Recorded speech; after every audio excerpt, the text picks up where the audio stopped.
बिल्कुल बिल्कुल। और हम सीधे चलेंगे, हमारे साथ कांग्रेस युवा नेता और हमारे साथ शिवसेना प्रमुख देवेंद्र प्रजापति जी जुड़ चुके हैं। देवेंद्र प्रजापति जी, ये जो तमाम जो घटनाएं सामने आती है, खनन और नदियों में खनन नहीं रुक रहा है, तो आने वाले समय में हमारे भविष्य का चिंता का विषय बना हुआ है कि आए दिन नदियों में जो खनन हो रहा है, इसको लेके आपका क्या कहना है? देश न्यूज इन सब चीजों को बहुत पहले से दिखा रहा है, और खनन को लेकर के मुझे ऐसा लगता है कि मैं 7वीं 8वीं बार डिबेट पे बैठा हूं। बिल्कुल, ये बड़ा सोचने का विषय है और इतना निंदनीय विषय है। निंदनीय विषय इसलिए कहूंगा कि इस विषय पर सरकार का ध्यान ही नहीं है। क्या सरकार इस विषय को इतना छोटा समझती है? आज देश न्यूज इस चीज को दिखा रहा है। मैं खुद 7-8 बार बैठ चुका हूं, तमाम लोगों ने इस चीजों पे बोला है कि भाई ये खनन जो है ये 2 नंबर का खनन है, ये क्यों हो रहा है? क्या सरकार के पास ऐसी कोई एलआईयू नहीं है कि वो समाज के अंदर ये पता करें? और मैं जहां तक मैंने अपनी एलआईयू से पता कराया है, वहां ये सब चीजें हैं कि लोग बेखौफ ये बोल रहे हैं कि हमारा पैसा जाता है, हमें कोई रोक नहीं सकता। इस तरीके की परिभाषा, इस तरीके की खनन माफियाओं के अंदर दब गई और इस तरीके का उनका हौसला बुलंद है, तो ये कैसी धाकड़ सरकार है? बिल्कुल। और विशेष बात पे इसमें कहूंगा, ये हमारी मां गंगा और हमारी नदियों के का जो एक तरीके से जो खनन हो रहा है, गलत तरीके से खनन हो रहा है। सबसे पहले तो जैसे हमारी बहन ने बताया कि आपको ये ठेका किसी को दे दिया गया है, क्या वो ठेका मानक अनुसार दिया गया है या सेटिंग अनुसार दिया गया है? क्योंकि खनन के अंदर, गंगा के अंदर जो खनन होता है, वो ठेका दिया गया हो या ना दिया गया हो, मानक अनुसार दिया जाता है। बिल्कुल बिल्कुल। तो सबसे पहले देखने का विषय यह है कि वो सेटिंग द्वारा दिया गया है या मानक अनुसार द्वारा दिया गया है। बिल्कुल, और दूसरी चीज, महत्वपूर्ण बात यह है कि ये जो खनन हो रहे हैं, ठेका जो दिया गया है, क्या वो रात का दिया गया है? और अगर रात का ठेका नहीं है तो ये रात को खनन करने वाले लोग कौन है? जब ये 2 नंबर का चोरी का सामान खनन लेकर के निकलते हैं और हमारे जो साइकिल पे और मोटरसाइकिल पे जो बेचारे सीधे साधारण लोग जो चलते हैं, उनके साथ उनके एक्सीडेंट होते हैं, क्योंकि वो तो चोर है, उसे तो भागना है अपना डंपर लेकर। उससे तो वो तो गलत तरीके से मोड़ काटेगा, सही तरीके से मोड़ काटेगा और अपना रास्ता निकालना है उसको। तो ये सब चीजें निंदनीय है, इसकी बड़े शब्दों में निंदा करती है। उत्तराखंड के अंदर चुनाव याचिका के चुनाव के बाद जो हमारी आचार संहिता लगी हुई है, इसके बाद हमारी एक बहुत बढ़िया भूमिका इसमें तैयार है और मां गंगा के ऊपर खनन को होने नहीं दिया जाएगा। उसके लिए चाहे कोई भी उग्र आंदोलन करना पड़े तो वो शिवसेना करने के लिए, शिवसैनिक करने के लिए तैयार है। बिल्कुल बिल्कुल, आप सही कह रहे हैं। ये बड़ा ही निंदनीय कृत्य है, क्योंकि आए दिन नदियों में खनन होना ये हमारे भविष्य का बेहद जो है वो चिंताजनक विषय बन सकता है। हमारे साथ विकास तिवारी जी वरिष्ठ पत्रकार है, क्योंकि जब अवैध खनन को लेके जब मीडिया सवाल करती है, अधिकारियों से जवाब मांगती है, तो उस पर वो अक्सर चुप हो जाते हैं और वो जवाब नहीं देते हैं, क्योंकि आप वरिष्ठ पत्रकार है। और आए दिन जो ये अवैध खनन की घटनाएं आ रही है, इनकी रोकथाम के लिए हम क्या कुछ ऐसा कर सकते हैं? क्योंकि जब मीडिया भी अधिकारियों से सवाल करती है तो वो भी चुप्पी साध लेते हैं। मैडम खनन को तो जिस हिसाब से लोग डिफाइन कर रहे हैं, मेरे हिसाब से ये नजरिया बिल्कुल अलग है जी। खनन को आप रोक नहीं सकते जी, और ना ही रोकना चाहिए। उसका सब रीजन ये है कि हरिद्वार में जो अधिकांश ग्रामीण क्षेत्र है, वहां पे लोगों के रोजगार का मुख्य साधन ही खनन है। लेकिन जैसे कहा जाता है कि जैसे झारखंड का जो काला सोना है, उत्तराखंड की जो संपदा है वो है सफेद सोना। अब ये सब सफेद सोना है, अगर इस सफेद सोने को रेगुलेट किया जाए, यानी कि अवैध नहीं, निश्चित रूप में कितना और कहां कितना खनन होना चाहिए। देखिए, पहाड़ी नदी जब आती है या जब गंगा आती है तो उसमें उबलापन आता है, उसमें रेता भी आएगा, सिल्क भी आएगा, बोल्डर भी आएगा, बहुत सारी चीजें आती है, ठीक है। तो आप अगर उसे निकालेंगे नहीं समय से समय, तो गंगा उथली हो जाएगी, जिससे बाढ़ का खतरा बढ़ेगा। तो खनन को रेगुलेट सही तरीके से करने की जरूरत है, सही तरीके से वैज्ञानिक आधार पे बाकायदा पर्यावरण के किसी के साथ इसका संपर्क साध के किस क्षेत्र में कितना किया जा सकता है, कितना नहीं किया जा सकता, कितनी निकाली जाएगी, इसके लिए बाकायदा एक टास्क फोर्स बनाई जाए और जो लोग कर रहे हैं उसकी रॉयल्टी कटी है बाकी। अभी क्या हो रहा है कि खनन अभी हो रहा है, खनन हर सरकार में हुआ है। मैं इसमें किसी एक पर्टिकुलर सरकार की बात नहीं करूंगा कि ये इस वर्तमान में जो सरकार है, जो पूर्व की जो सरकार है वो करवाती थी, ये नहीं करवाती है। ये सबके साथ है मैडम, इसे आप रोक नहीं सकते, इसे रेगुलेट करने की आवश्यकता है। अगर ये अवैध दोहन रोक के अगर वैज्ञानिक तरीके से इसका खनन किया जाए तो लोगों को रोजगार मिलेगा, पहली बात। दूसरा, सरकार को रॉयल्टी मिलेगी। अभी क्या हो रहा है, रॉयल्टी सरकार के हाथ में 100 रुपए में से 10 पैसे जाती है, 10 रुपए जा रही है और बाकी 90 पैसा लोगों की, अधिकारियों की और माफिया की जेब में जाता है। अगर इसे रेगुलेट कर दे तो सरकार को ये रॉयल्टी 90% हो जाएगी, जिससे सरकार को किसी और के आगे हाथ नहीं फैलाना पड़ेगा बार बार कि हमें खर्चा दे दो, हमें खर्चा दे दो।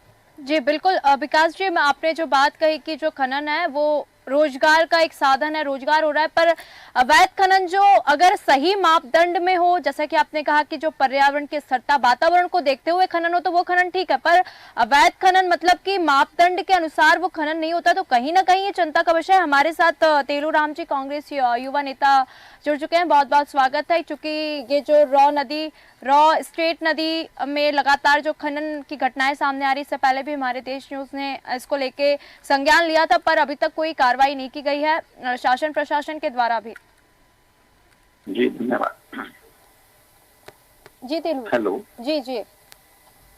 मेरा कहना यह है कि जो हमारी संस्कृति है, जो हमारी सभ्यता है जी, उसमें जो नदी, तालाब और जो रो हैं, जो वन विभाग से लगे हुए हैं, ग्रामीण क्षेत्र से लगे हुए हैं, बिल्कुल, उनका अगर रूप बिगाड़ा जाएगा तो वो प्राकृतिक आपदा का रूप ले लेंगे। जो रो नदी लगी हुई है, अगर इसमें खनन होता है तो वहां पर आबादी क्षेत्र है, और आबादी क्षेत्र में अभी इससे पहले जो बरसात गई है, आपने देखा होगा कि इस प्रकार जो नदी के किनारे उसके किनारे टूट करके जिस प्रकार आपदा जैसा रूप लिया और लोगों की आवाजाही भी खत्म हो गई, तो ये खनन, अवैध खनन का ही नतीजा था। वैध तरीके से सरकार को ये कार्य कराना चाहिए। भारतीय जनता पार्टी की सरकार है और ये अवैध खनन कराने में निश्चित तौर से जो है सरकार के नुमाइंदों का रोल रहा होगा, इसलिए जाकर के ये लोग अवैध खनन करते हैं, प्रशासन पे दबाव डालते हैं, वरना प्रशासन अपना काम निगरानी के साथ करता है। और अलग से खनन के लिए विभाग बना हुआ है, उसमें ये मानक तय होना चाहिए कि किस क्षेत्र में किस तरीके से कितने उसमें वैज्ञानिक तथ्यों के आधार पर ही खनन को किया जाना चाहिए, अनुमति के साथ। अगर अवैध खनन होता है तो ये गलत है, ये प्रकृति का गलत दोहन करके प्राकृतिक आपदा जैसी जो स्थिति बनती है, ये बहुत गलत है। और आबादी क्षेत्र में तो खनन रुकना चाहिए। ट्रैक्टर ट्रॉलियां चलते हैं, बड़े ट्रक चलते हैं, उससे कई हादसे होने के रहते हैं और कई हादसे हो भी चुके हैं इससे पहले भी। और लगातार पत्रकार बंधु भी और ग्रामीण लोग आवाज उठाते रहते हैं अवैध खनन के खिलाफ कि अवैध खनन नहीं होना चाहिए।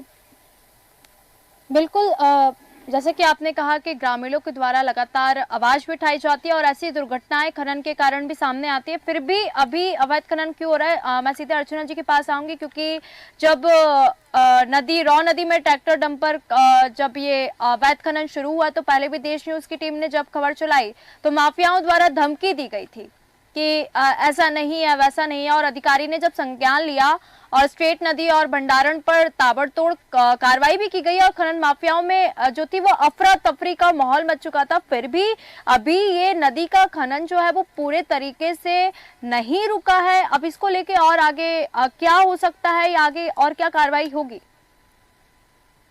जी, जैसा कि वहाँ के लोगों का, नदी के किनारे जो लोग रह रहे हैं उन लोगों का कहना है कि रात को खड़खड़ की आवाज, ट्रैक्टर ट्रॉलियों की आवाज से हम परेशान होते हैं। रात भर यहाँ पे खनन होता रहता है और जब जाके देखा गया तो वाकई वहां पे रात को ही, और जो कि रात को मानक के हिसाब से भी देखा जाए और पर्यावरण के हिसाब से भी देखा जाए तो रात को खनन नहीं होता, ना ही रात को खनन होता है। और नदियों पे वन विभाग इस तरफ ध्यान नहीं दे रहा है। वन विभाग क्षेत्र में आता है, वन विभाग इस तरफ ध्यान नहीं दे रहा है।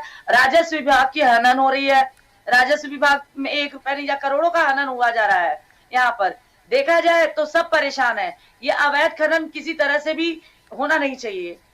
बिल्कुल, तो यहाँ पे मैं सीधे अजय जी के पास जाऊंगी।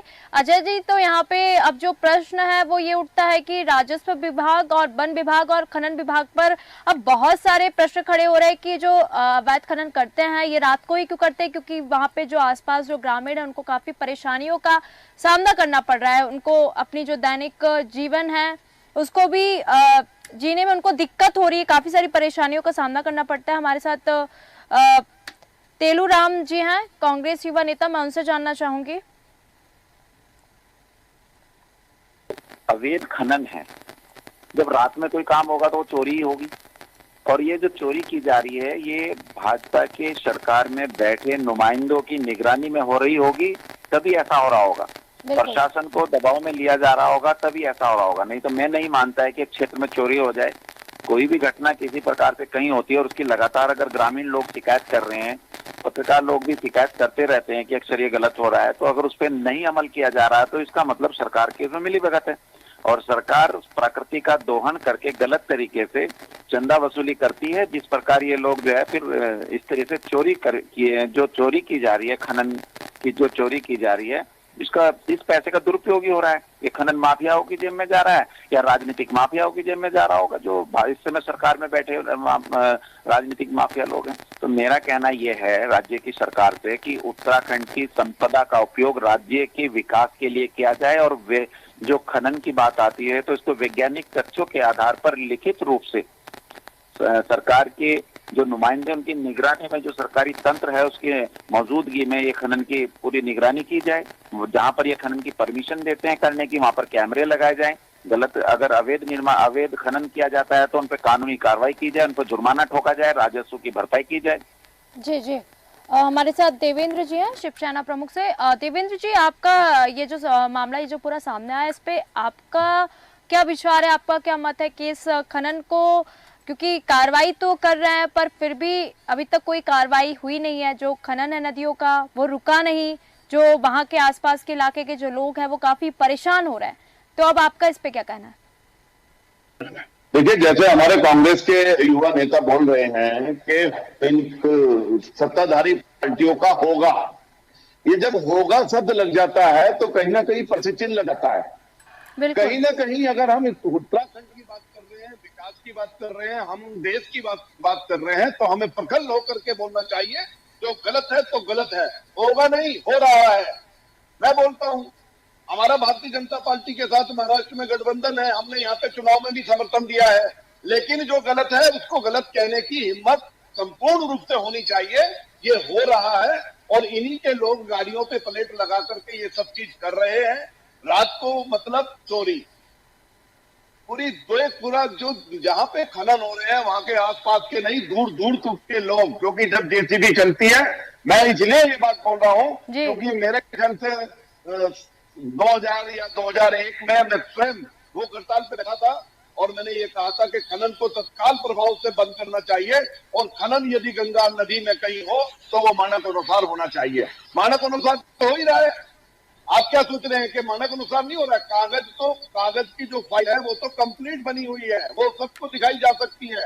लेकिन विषय यह है कि जो देश न्यूज दिखा रहा है, जो देश न्यूज लाइव दिखा रहा है, जो देश न्यूज के लोगों को, पत्रकारों को धमकियां मिल रही हैं, विषय यह बात करने का उसका है कि वो जो देश न्यूज लाइव दिखा रहा है वो सत्य है, और जो धमकियां मिल रही है वो सत्य है, और चीज हो रही है वो सत्य है। मैं एक बात और कहना चाहूंगा, यदि सरकार का इस चीज में कोई भागीदारी नहीं है, कोई इन्वॉल्वमेंट नहीं है, कोई किसी प्रकार का वो नहीं है, तो मुख्यमंत्री जी के जो लोग हैं, माननीय मुख्यमंत्री की जो सरकार है, शासन है, प्रशासन है, वो क्या कर रहे हैं? यदि खनन जैसी बड़ी, बिल्कुल, तो यहाँ पे बहुत सारे जो प्रश्न है वो